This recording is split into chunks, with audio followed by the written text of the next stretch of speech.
श्री सुखदेव जी महाराज कहते हैं परीक्षित से, परीक्षित, भगवान श्री कृष्ण चाणूर आदि के वध का निश्चित संकल्प कर लिया। जोर वध दिए जाने पर श्री कृष्ण चाणूर से और बलराम जी मुष्टिका से जा भिड़े। वे लोग एक दूसरे को जीत लेने की इच्छा से हाथ बांधकर और पैरों में पैर अड़ाकर बलपूर्वक अपनी अपनी माथे से माथा और छाती से छाती भिड़ाकर एक दूसरे पर चोट करने लगे। इस प्रकार दाव पेच करते करते अपने अपने जोड़ीदार को पकड़ पकड़ कर इधर उधर घुमाते, दूर देते, छोड़ कर निकल भागते, दूर धकेल देते, जोर से जकड़ लेते, लिपट जाते, उठाकर पटक देते, छोड़ कर निकल भागते और कभी छोड़कर पीछे हट जाते थे। इस प्रकार एक दूसरे को रोकते, प्रहार करते और अपने जोड़ीदार को पछाड़ देने की चेष्टा करते। कभी कोई नीचे गिर जाता तो दूसरा उसे घुटनों और पैरों में दबाकर उठा लेता, हाथों से पकड़कर ऊपर ले जाता, गले में लिपट जाने पर धकेल देता और आवश्यकता होने पर हाथ पांव इकट्ठे करके गांठ बांध देता था। परीक्षित, इस दंगल को देखने के लिए नगर की बहुत सी महिलाएं भी आई।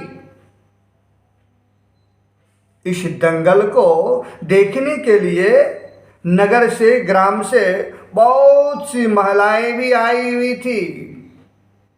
उन्होंने जब देखा कि बड़े बड़े पहलवानों के साथ ये छोटे छोटे बलहीन बालक लड़ाए जा रहे हैं, तब वे अलग अलग टोलियां बनाकर करुणावश आपस में बातचीत करने लगी।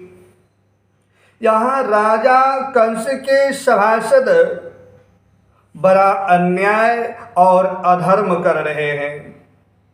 कितने दुख की बात है, कितने खेद की बात है कि राजा के सामने ही ये बली पहलवानों और निर्बल बालकों के युद्ध का अनुमोदन करते हैं। बहन देखो, इन पहलवानों का एक एक अंग वज्र के समान कठोर है। ये देखने में बड़े भारी पर्वत से मालूम होते हैं, परंतु श्री कृष्ण और बलराम अभी जवान भी नहीं हुए। इनकी किशोर अवस्था है। इनका एक एक अंग अत्यंत सुकुमार है। कहाँ ये और कहाँ वे। जितने लोग यहाँ इकट्ठे हुए हैं, देख रहे हैं, उन्हें अवश्य अवश्य धर्मों उल्लंघन का पाप लगेगा। सखी, अब हमें भी यहाँ से चल देना चाहिए। जहाँ अधर्म की प्रधानता हो वहाँ कभी ना रहे, वहाँ कभी नहीं जाना चाहिए। यही शास्त्र का नियम है। देखो, शास्त्र कहता है कि बुद्धिमान पुरुष को सभासदों के दोषों को जानते हुए सभा में जाना ठीक नहीं है, क्योंकि वहाँ जाकर उन अवगुणों को कहना, चुप रह जाना अथवा मैं नहीं जानता ऐसा कह देना, ये तीनों ही बातें मनुष्य को दोष भागी बनाती है। देखो देखो, श्री कृष्ण शत्रु के चारों ओर पैतरा बदल रहे हैं। उनके मुख पर पसीने की बूंदें ठीक वैसे ही शोभा दे रही हैं जैसे कमल किशोर पर जल की बूंदें।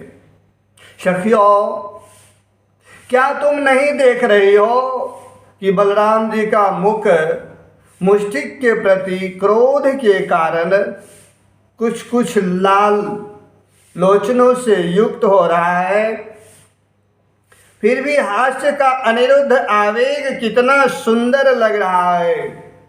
सखी, सच पूछो तो ब्रजभूमि ही परम पवित्र और धन्य है, क्योंकि वहाँ ये पुरुषोत्तम मनुष्य के वेश में छिपकर रहते हैं। स्वयं भगवान शंकर और लक्ष्मी जी के जिनके चरणों की पूजा करती है, स्वयं भगवान शंकर